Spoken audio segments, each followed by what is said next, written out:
Hello दोस्तों, कैसे हैं? तो मैं आपके लिए बड़ी ही मज़ेदार डिबेट लेकर आया हूं। तो इस डिबेट को देखना ना भूलें। इस डिबेट में बीजेपी सांसद सुधांशु त्रिवेदी ने वरिष्ठ पत्रकार सतीश सिंह को अपने तर्कों से एक्सपोज किया है। तो इस डिबेट को लास्ट तक देखें। एक जो अपनी लकीर लंबी करते हैं कि खुद क्या कर, एक वो जो दूसरे की बढ़ती लकीर को देख के नीचे से रबड़ मिटाने लगते हैं, उसकी टांग खींचने लगते हैं। अब मैं ये नहीं, अब ये मैं दर्शकों के विवेक पे छोड़ता हूं कि कौन क्या है। सुधांशु जी आ रहा हूं सतीश जी के बाद, फिर आप दोनों को एक साथ जवाब दे दीजिएगा। देनिस यू एंड अंसार रजा साहब। हाँ सतीश जी। जी, मैं तो ये कह रहा हूं कि सुधांशु जी को सुनने में तो बड़ा अच्छा लगता है, लेकिन हमको लगता है वाजपेयी जी के समय कहा जाता था ना कि right man in wrong party. वो बेचारे जब डिफेंड करने लगते हैं तो ऐसा चीज अकड़म बकड़म भी डिफेंड करने लग जाते हैं, जहां से इनका इंटेलेक्चुअलिज्म जो है, इनका ज्ञान जो है वो मिट्टी में धंस जाता है। भाई मैं अपनी कहानी बताऊं, मैं जो तेल, सरसों का तेल 160 रुपया में खरीदता था, परसों मैंने किराना वाले से पूछा 250 का बता रहा था।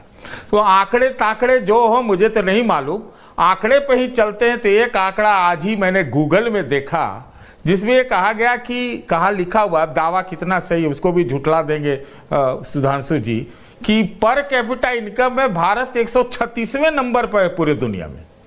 हम तो कहते हैं, मैं आप बाइस्ड कहें जो कहें, लेकिन जो फराज साहब ने कहा, जो पंकज जी ने कहा, खास तौर से इकोनॉमिक वाले आंकड़े, मैं उसके ऊपर आंख मूंद के मोहर मार देता हूं। ऐसा कौन सा विकास, कितना जीडीपी ले ले, कितना महंगाई दर ले ले, अरे भाई पूरे देश में क्या नौकरियां हो रही है? ईपीएफ से नौकरी चलता है यहाँ क्या इस देश में?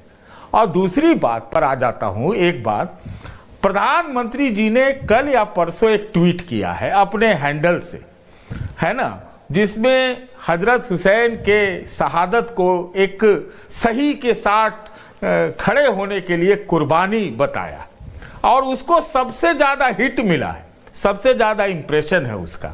हमको लगता है ना कि ऑपरेशन सिंदूर के बाद हमको लगता है ये हिंदू मुस्लिम वाला जो चीज है वो हमको लगता है थोड़ा डाउन चला गया। हमको लगता है भारतीय जनता पार्टी प्रयास तो करती रहती है, लेकिन उसको उसमें सफलता नहीं मिल रही है। भाई आप ये बताइए कि आज राजनाथ सिंह जी ने एक बयान दिया है कि ये जो सन्नाटा की शांति है ये आशंका भरा है, मतलब अनसर्टेन है। आज का बयान है चाइना का कि ये दलाई लामा पर, हमारे प्रधानमंत्री पर निशाना साध रहा है। आप समझिए स्थितियां अभी देश के भीतर कैसी हैं, देश के बॉर्डर पे कैसी हैं। हम लोग लगे रहे हिंदू मुस्लिम हिंदू मुस्लिम हिंदू मुस्लिम। अरे मुसलमान जो कट्टरवादी मुसलमान हैं या जो हिंदूवादी कट्टरवादी है, दोनों से देश को इस वक्त अनप्रेसिडेंटेड सुधांशु जी काउंटर पैदा हो गया है। ओके, आरएसएस का एक बयान है, वो भी सुन लीजिए। हाँ सुना दीजिए, फिर एक साथ जवाब ले लेता हूं। एक लेकिन आज सुन लीजिए। बोलिए बोलिए बोलिए। आरएसएस का एक, आरएसएस सुन लीजिए ना, आरएसएस का एक बयान है, आरएसएस का बयान है कि जो रीजनल लैंग्वेज में ही पढ़ाई अच्छा है। तो ये जो बवंडर चला पिछले 6-7 महीना, सब ये हिंदी हिंदू हिंदुस्तान से आगे बढ़ जाए, सुधांशु जी बढ़ा हुआ देश है ही, ये कह रहे हैं भाई आरएसएस ने किया, मान लिया। सुधांशु जी। अंसार साहब आ रहा हूं। देखिए सतीश सिंह जी को ये अगड़म बगड़म तिकड़म इंटेलेक्चुअलिज्म पे भाषण देने से बचना चाहिए। अब आप ही की बात बताता हूं। सतीश जी आपने यही बोला ना कि 160 रुपए का मस्टर्ड ऑयल था, सरसों का तेल, जो कि अब आपको 250 रुपए में मिलता है। यही बोला ना आपने। अब मैं दर्शकों से कहता हूं जाके चेक करिए, जब टाइम फ्रेम की बात होगी तो बराबर में होगा ना। 2004 में कितने का था मस्टर्ड ऑयल, पता है आपको? नहीं पता तो मैं बताता हूं, 30 रुपए का था। 30 से पहुंचा 160, कितना बढ़ा? 530%। अब 160 से बढ़ा 250, कितना बढ़ा? 60%। अब आप तय करिए कि महंगाई किसमें बढ़ी। जब आप 10-11 साल में देखेंगे तो उससे पहले के 10 साल में कितना बढ़ा और इसके बाद के 10 साल में कितना बढ़ा। इसीलिए मैं कह रहा हूं, ये अगड़म बगड़म तिकड़म इंटेलेक्चुअलिज्म, इन सारी चीजों से बचने का प्रयास करना चाहिए। अब आइए, आपने कहा पेइंग पावर, ये जो पर कैपिटा इनकम, जब हमारी सरकार आई 74,000 रुपए थी, आज 2,16,000 रुपए। पर आपको पता है परचेजिंग पावर पैरिटी में भारत की पर कैपिटा इनकम दुनिया में 5वें नंबर पे है। आप कहेंगे परचेजिंग पावर पैरिटी क्या होती है, वो मैं बताता हूं आपको। आप पानी की एक बोतल खरीदते हैं, 10 रुपए की मिलती है। आज डॉलर के टर्म में देखें तो वो 8 सेंट की हुई। आप अमेरिका में 8 सेंट की बोतल खरीद के दिखा दीजिए, अमेरिका में $1 की मिलती है। इसे कहते हैं परचेजिंग पावर पैरिटी। तो जब आप किसी भी देश की पर कैपिटा इनकम देखते हैं तो हिंदुस्तान के आदमी को डॉलर में सामान नहीं खरीदना है। इसलिए देखिए, फिर ये इंटेलेक्चुअलिज्म करिए तो आप पत्रकार हैं तो बिल्कुल ईमानदारी से करिए, मगर इस देश का मुझे इंटेलेक्चुअलिज्म समझ में नहीं आता है। ऐश्वर्य जी, दलाई लामा जो बौद्ध धर्म के सबसे बड़े धर्मगुरु हैं पूरे विश्व में, मगर किसी बुद्धिस्ट को मैंने दलाई लामा के पक्ष में बोलते नहीं देखा। दलाई लामा को डिफेंड करने भारत में कोई बुद्धिस्ट बोल ही नहीं रहा है। सुई पटक सन्नाटा। दुनिया के सबसे बड़े बौद्ध देश तिब्बत को तबाह करने वाले चीन के बारे में कोई बुद्धिस्ट नहीं बोलता। सब चुप। दलाई लामा को जान से मारने की कोशिश करने वाले के ऊपर कोई बुद्धिस्ट नहीं बोलता। और जिसने भगवान बुद्ध की सबसे बड़ी मूर्ति बामियान में तोप लगा कर उड़ा दी, उस पर कोई बुद्धिस्ट नहीं बोलता। अब एक बात पंकज जी की बात को बता देना चाहता हूं। पंकज जी, आपने बड़े आराम से बोला वो चहेते उद्योगपति, तो मैं बताना चाहता हूं वो जो जिसको आप हमारे चहेते उद्योगपति कह रहे हैं, उसको सबसे बड़ा सोलर का प्रोजेक्ट मिला अशोक गहलोत की राजस्थान सरकार में, कितना 60,000 करोड़ रुपए का।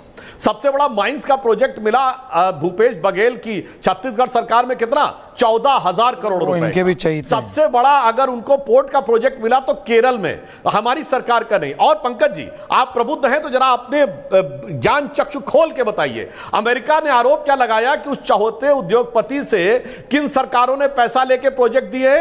हमारी सरकार नहीं थी। उड़ीसा पे आरोप लगाया है, तेलंगाना, तमिलनाडु, आंध्रा, सब जगह इंडी गठबंधन की सरकारें थी। और मैं दर्शकों को बता दूं, ये जो चहेते उद्योगपति की बात करते ना कि बांग्लादेश में कॉन्ट्रैक्ट दिलाया था, बांग्लादेश में जो कॉन्ट्रैक्ट मिला था ये कहते दिलाया था। आज मैं पूछना चाहता हूं पंकज जी, आपको पता है कि बांग्लादेश ने कॉन्ट्रैक्ट पावर का साइन करके किसको दिया है? एनर्जी स्टारलेट अमेरिकन कंपनी को। ताली बजाइए कि विदेशी कंपनी को मिला है, बहुत खुशी की बात है। नहीं। और मैं बताना चाहता हूं, फिर एक बार सुनिए, वही फॉरगेट अबाउट एक्स उद्योगपति बाई उद्योगपति। आज आप कहना चाहते हैं फ्यूल में इसलिए खर्चा ज्यादा आता है, हम सोलर एनर्जी के सेक्टर में पीछे रह गए। जब जनवरी 2023 में अमेरिकन स्टॉक एक्सचेंज में भारत की एक कंपनी सोलर में इनलिस्ट होने वाली थी तो हिंडनबर्ग की रिपोर्ट आती है, क्योंकि सोलर एनर्जी में 75% चाइना का कब्जा है, सोलर सेल्स में 95% कब्जा है। उससे कोई फर्क नहीं पड़ता। भारत के संसद में लोग हल्ला मचा देते हैं कि भारत की कंपनी अमेरिकन स्टॉक एक्सचेंज में लिस्ट ना होने पाए, यानी चाइना का एजेंडा पूरा हो। अब सुनिए, फिर नवंबर 2024 में एक बार फिर वो इनलिस्ट होने के लिए जाती है, तो फिर वही अमेरिका में एक अटॉर्नी एक रिपोर्ट फाइल करता है हिंडनबर्ग के बेस पे। उस अटॉर्नी का नाम था ब्रायन पीस, जो अमेरिका के डेमोक्रेटिक सांसद चक शूमर का दोस्त है, और चक शूमर जॉर्ज सोरोस का दोस्त है। फिर हल्ला मचता है और कंपनी रजिस्टर नहीं हो पाती है। अच्छा, आप ताली बजाइए कि चाइना का 95% कब्जा बना रहे। सुधांशु जी, समझ में आता है कौन आ रहा हूं ओके देश के साथ क्या कर रहा है। मैंने जितने फैक्ट बोले हैं सतीश के सिंह जी, मैं कोई इंटेलेक्चुअलिज्म नहीं करता हूं। जितने फैक्ट मैंने बोले, इसमें कोई गलत हो तो आप ऑन रिकॉर्ड बोल दीजिएगा, नहीं तो बाद में मेरे बारे में सोशल मीडिया में लिख दीजिएगा। सोशल मीडिया एक अलग ही है, लेकिन देखिए पंकज जी नाम नहीं लेंगे क्योंकि सबको एक कनेक्शन ऑन रखना है, चाहे वो पहले वाले ए हो या बाद वाले, चाहे तो कोई भी वो इंडस्ट्रियलिस्ट हो। हाँ, एनीवेज, अगर ये वीडियो अच्छा लगा हो तो वीडियो को लाइक और चैनल को सब्सक्राइब कीजिए।